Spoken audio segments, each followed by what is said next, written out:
വിഷ്ണുശാലിനിയുടെ latest എപ്പിസോഡിൽ രാജീവും കൂടി വന്നിട്ട് കാര്യങ്ങൾ ആലോചിച്ച് രമ്യതയിൽ പോകുന്നത് തന്നെയാണ് നല്ലത്. അവന് വിവരവും വിദ്യാഭ്യാസവും ഒക്കെയുള്ള ആളല്ലേ. അപ്പോൾ ഈ അമ്മയോട് കാണിക്കുന്ന ഇഷ്ടക്കേട്, അമ്മയെ കുറ്റം പറയുന്നതെന്നും കൂടുതൽ അവന് സഹിക്കാനായിട്ടും കഴിയില്ല. നിൻ്റെ ഭാഗത്ത് നിന്നും ഒരു ചെറിയ ഇഷ്ടക്കേട് പോലും ഉണ്ടാകരുതെന്നൊക്കെ ഈ ഗോപാലകൃഷ്ണനും ശാരദാമ്മയും ഒക്കെ ശാരിയോട് സംസാരിച്ചുകൊണ്ടിരിക്കുന്ന സമയത്താണ് വിഷ്ണുവും ശാലിനി എത്തുന്നത്. അന്നേരം ഈ കുട്ടികൾ ഓടി വെളിയിലേക്ക് ഇറങ്ങി ചെല്ലുന്നുണ്ട്. എവിടേക്ക് പോകാമെന്ന് പറഞ്ഞിട്ട് നമ്മൾ അപ്പോഴേ ഒരുങ്ങിയിരിക്കുകയാണ്. പാർക്കിലോ ബീച്ചിലോ ആണെന്നാണ് വിചാരിച്ചത്. പിന്നെ താമസിച്ചുകൊണ്ടാണ് ബുക്ക് എടുത്ത് എഴുതാൻ തുടങ്ങിയെന്ന് പറയുമ്പോൾ വിഷ്ണു ശാലിനി കുട്ടികളൊക്കെ ചിരിക്കുന്നുണ്ട്. എന്നിട്ട് വിഷ്ണു പറയുകയാണെങ്കിൽ ബുക്ക് അടച്ചു വെച്ചിട്ട് പോകാൻ റെഡി ആയിക്കോ, നമ്മൾ പോകുന്നത് പാർക്കിലും ബീച്ചിലും ഒന്നുമല്ല, നമ്മുടെ പുതിയ വാടക വീട്ടിലാണ് എന്ന് പറഞ്ഞുകൊണ്ട് വാ പറഞ്ഞു തരാമെന്ന് വിളിച്ചുകൊണ്ട് കുട്ടികളെയും വിളിച്ചുകൊണ്ട് അകത്തേക്ക് വരുന്നുണ്ട്. ശാരദാമ്മയുടെയും ശാരിയുടെയും ഗോപാലകൃഷ്ണൻ്റെ അടുത്തേക്ക് വരുന്നുണ്ട്. എന്നിട്ട് പറയുകയാണ്, ശാലിനി പറയുന്നുണ്ട് നമ്മൾ അപ്പോൾ ശാരദാമ്മ ചോദിക്കുകയാണ്, നിങ്ങളെവിടെ കറങ്ങാൻ പോകുന്നുണ്ടെന്ന് ഇവർ പറഞ്ഞല്ലോ.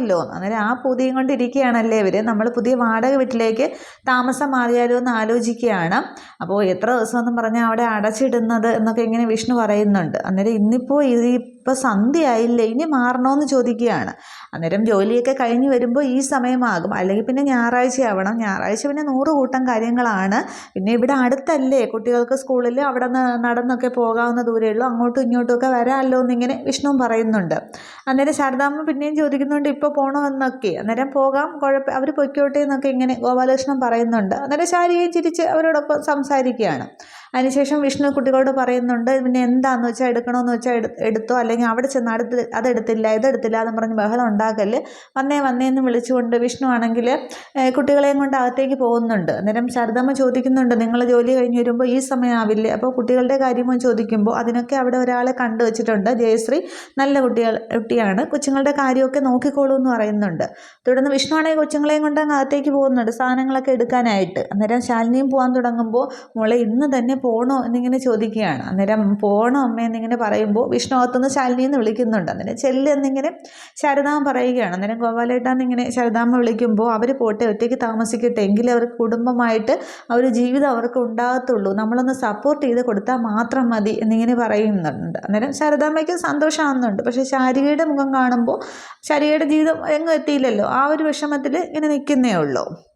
ഇതേസമയം രാത്രി ആണെങ്കിൽ സത്യഭാമയുടെ വീട്ടിൽ പിള്ളയാണെങ്കിൽ കുറേ സാധനങ്ങൾ വാങ്ങിച്ചുകൊണ്ട് വരുന്നുണ്ട്. അന്നേരം രാഘവൻ നായർ ഭാമയെന്ന് വിളിക്കുകയാണ്. അന്നേരം ചായക്കായിരിക്കും, ഇനി അടുത്ത് ചെന്നാൽ എന്താണെന്ന് പറയത്തുള്ളൂ എന്നും പറഞ്ഞ് ആദ്യം ഭാമ ചെല്ലുന്നില്ല. വീണ്ടും ഇങ്ങനെ രാഘവൻ നായർ വിളിച്ച് ബഹളം ഉണ്ടാക്കുമ്പോൾ എന്താണെന്ന് പറഞ്ഞ് ചെല്ലുന്നുണ്ട്. അന്നേരം അതേ പിള്ള വന്നിരിക്കുന്നു, കുറച്ചധികം സാധനങ്ങളുമായിട്ടാണ് വന്നിരിക്കുന്നത് എന്ന് പറയുമ്പോൾ ഞാൻ പറഞ്ഞ സാധനങ്ങൾ മാത്രം വാങ്ങിച്ചാൽ മതിയായിരുന്നല്ലോ, ഇന്നെന്തിനാ അധികം സാധനങ്ങൾ എന്നിങ്ങനെ ഭാമ ചോദിക്കുന്നുണ്ട്. അന്നേരം അല്ലെങ്കിൽ പിന്നെ ഞാൻ കടയിൽ പോകണ്ടേ, ഇതിപ്പോൾ നാളെ വിഷ്ണുകുഞ്ഞിൻ്റെ പിറന്നാളല്ലേ, അപ്പോൾ പായസത്തിനുള്ള സാധനം എല്ലാം ഉണ്ട്, സേമിയ കൂട്ടുവരെ ആയിട്ടാണ് ഞാൻ വന്നിരിക്കുന്നതെന്ന് പറയുമ്പോൾ ഭാമയുടെ മുഖം മാറുന്നുണ്ട്. പിറന്നാളുകാരനില്ലാതെ എന്താഘോഷം, ഇപ്പോൾ ഇവിടെ അല്ലല്ലോ താമസിക്കുന്നത്, അവിടെയല്ലേ, അപ്പോൾ അവിടെയല്ലേ ആഘോഷിക്കേണ്ടത്, ഇവിടെ എന്തിനാ ആഘോഷിക്കുന്നതെന്ന് പറഞ്ഞിട്ട് ഭാമയാണെങ്കിൽ ആകെ ദേഷ്യപ്പെടുന്നുണ്ട്. അവൻ എന്ന് ഇവിടെ നിന്ന് ഇറങ്ങിയോ അന്ന് മുതൽ ഇവിടെ ഇനിയൊന്നുമില്ല, പിറന്നാളും ഇല്ല, ഒന്നുമില്ല, എനിക്ക് സാധാരണ ദിവസം പോലെയാണ് എന്ന് പറഞ്ഞിട്ട് അങ്ങ് ആകെ ചൂടാവുന്നുണ്ട്. അന്നേരം ഇവിടെ ആഘോഷമൊന്നും ഇല്ല എന്നിങ്ങനെ ഭാമ പറയുമ്പോൾ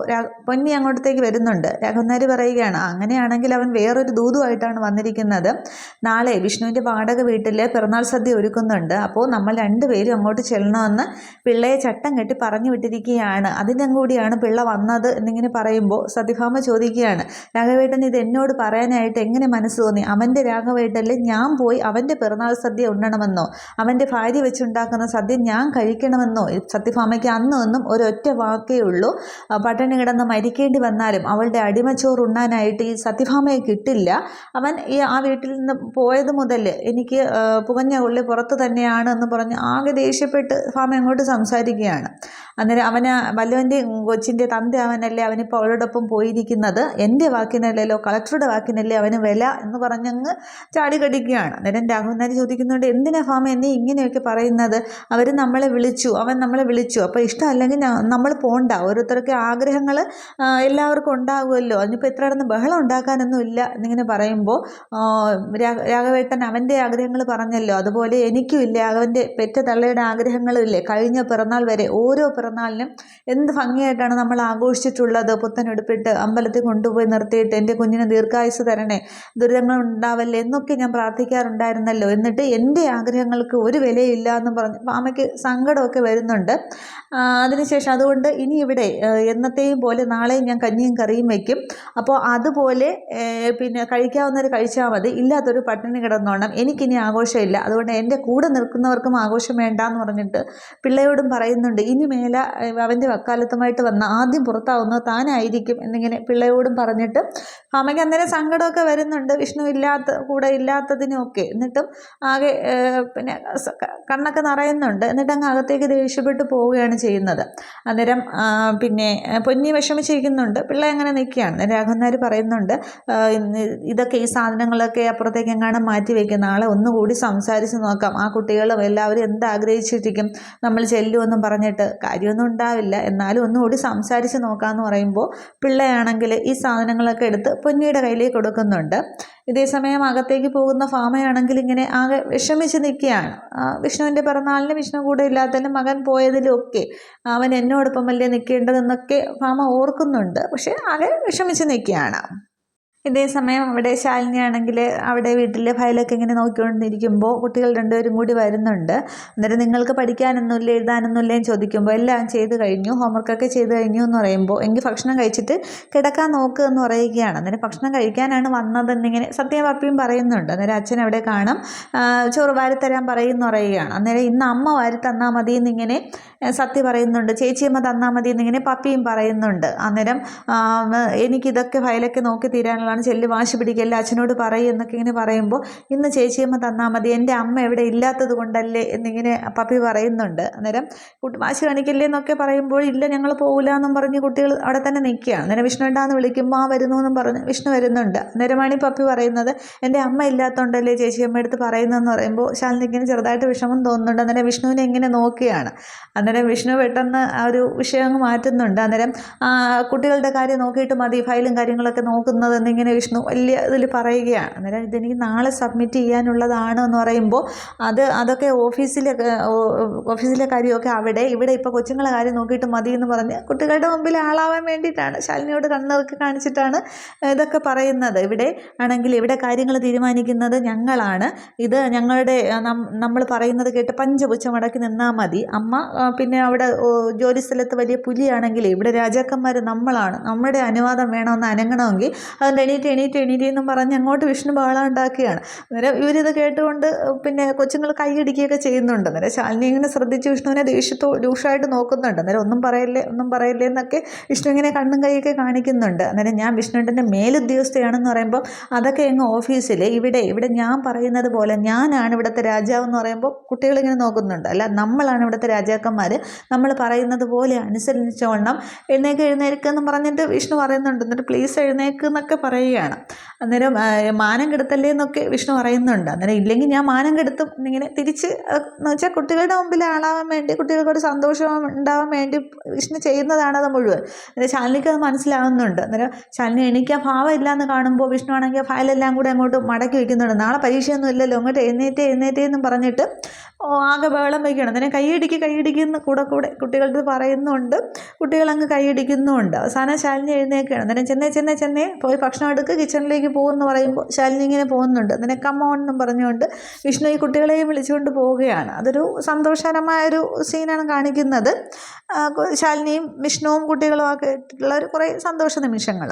അതിനുശേഷം അടുക്കളയിലേക്ക് ചെല്ലുമ്പോൾ ഇങ്ങനെ എല്ലാം അടച്ചു വെച്ചിട്ടുണ്ട്. അന്നേരം പ്ലേറ്റ് എടുക്കുക എന്ന് പറയുമ്പോൾ വിഷ്ണു എല്ലാത്തിനും ഇങ്ങനെ പറഞ്ഞ് ചെയ്യിപ്പിക്കുന്ന പോലെയാണ് ശാലിനിയെ കൊണ്ട്. അന്നേരം ആദ്യം എൻ്റെ മക്കൾക്ക് ചോറിട്ടെ എന്ന് പറയുമ്പോൾ ചോറിടുന്നുണ്ട്. അന്നേരം എനിക്കും കൂടി വേണ്ടിയിട്ടാണ് ചേച്ചി അമ്മ കുറച്ചുകൂടി ചോറിടുന്നത് ഇങ്ങനെ പപ്പിയും പറയുന്നുണ്ട്. അന്നേരം വേഗം വിളമ്പ് അമ്മയെ, കറി എടുക്കുക, ഇതൊഴിക്കുക എന്നും പറഞ്ഞ് കുട്ടികളും വിഷ്ണുവും കൂടി ശാലിനിക്ക് ചുറ്റും നിന്നങ്ങോട്ട് നിർബന്ധിക്കുകയാണ്. ശാലിനിയൊന്നും മിണ്ടുന്നില്ല, പക്ഷേ വിഷ്ണുവിനെ ഇങ്ങനെ ദൂഷമായിട്ടൊക്കെ നോക്കും. അപ്പോൾ വിഷ്ണു ഇങ്ങനെ കണ്ണടച്ച് കാണിക്കും, ഒന്നും പറയല്ലേ പ്ലീസ് എന്നൊക്കെ വിഷ്ണു ഇങ്ങനെ പറയുന്നുണ്ട്. തുടർന്ന് അങ്ങോട്ട് കറികളെല്ലാം കൂടി നന്നായിട്ട് അങ്ങോട്ട് കുഴച്ച് എൻ്റെ മക്കൾക്ക് വാരി കൊടുത്തേ, ഇനി എന്ത് പ്രശ്നം ഉണ്ടെങ്കിലും അച്ഛനോട് പറഞ്ഞാൽ മതി കേട്ടോ, അച്ഛനെല്ലാം ശരിയാക്കി തരുമെന്ന് ഇങ്ങനെ വിഷ്ണു കൂടെ പറയുന്നുണ്ട്. അന്നേരം ആദ്യം എനിക്ക് എന്ന് പറയുമ്പോൾ സത്യയ്ക്ക് കൊടുക്കുന്നുണ്ട്, ഇനി എനിക്ക് ചേച്ചിയമ്മ എനിക്ക് എന്ന് പറയുമ്പോൾ പപ്പിക്ക് കൊടുക്കുകയാണ്. അന്നേരം വിഷ്ണു ആണെങ്കിൽ ഇങ്ങനെ അടുത്തോട്ടൊക്കെ ചെന്നിട്ട് ഇനി വലിയ കുട്ടിക്ക് തരുമോ എന്ന് ചോദിക്കുകയാണ്. അന്നേരം ശാലിനി ഇങ്ങനെ നോക്കുകയാണ്. അന്നേരം കൊടുക്കമ്മേ എന്നിങ്ങനെ സത്യ പറയുന്നുണ്ട്, കൊടുക്ക് ചേച്ചിയമ്മ എന്നിങ്ങനെ പപ്പിയും പറയുകയാണ്. അന്നേരം വിഷ്ണുവിനിങ്ങനെ വാരി കൊടുക്കുന്നുണ്ട്. വിഷ്ണു അതിങ്ങനെ കഴിക്കുകയാണ്. അന്നേരം ശാലിനി ഇങ്ങനെ രൂക്ഷമായിട്ട് ഇങ്ങനെ നോക്കുകയാണ്. പക്ഷേ വിഷ്ണു ഇങ്ങനെ കണ്ണടച്ച് കാണിക്കുന്നുണ്ട്. അതിനുശേഷം വെരി ഗുഡ് എന്നിങ്ങനെ സത്യ പറയുന്നുണ്ട്. പപ്പിക്കാണെങ്കിൽ ചിരി അടക്കാനും കഴിയുന്നില്ല. അതിനുശേഷം അങ്ങോട്ടൊക്കെ രണ്ടുപേർക്കുമായിട്ട് വാരി കൊടുക്കുന്നുണ്ട്. അന്നേരവും വിഷ്ണു പറയുന്നുണ്ട്, എൻ്റെ മക്കളുടെ ആഗ്രഹം കഴിഞ്ഞിട്ട് മതി ഏത് വലിയ ജോലി, ഇവിടെ ഞാൻ പറയുന്ന പോലെയാണ് കാര്യങ്ങൾ, നമ്മൾ പറയുന്ന പോലെയാണ് കാര്യങ്ങൾ എന്നൊക്കെ ഇങ്ങനെ വിഷ്ണു കൂടെ പറയുന്നുണ്ട്. കുട്ടികൾ ഇതൊക്കെ കേട്ട് കൈയടിക്കുന്നുണ്ട്. അങ്ങനെ ഭക്ഷണം കൊടുക്കുന്നു. അത് അത്രയാണ് കാണിക്കുന്നത്.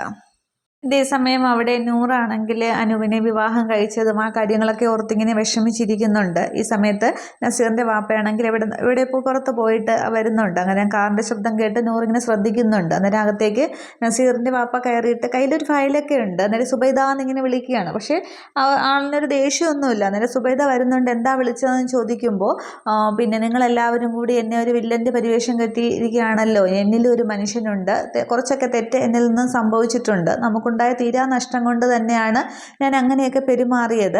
എന്തായാലും അതിനെനിക്ക് കുറച്ച് കാര്യങ്ങളൊക്കെ നിങ്ങളോട് സംസാരിക്കുന്നുണ്ട്, നൂറിനെ കൂടെ വിളിക്കാൻ പറയുക. അന്നേരം നൂറ് അകത്തു നിന്നതൊക്കെ കേൾക്കുന്നുണ്ട്.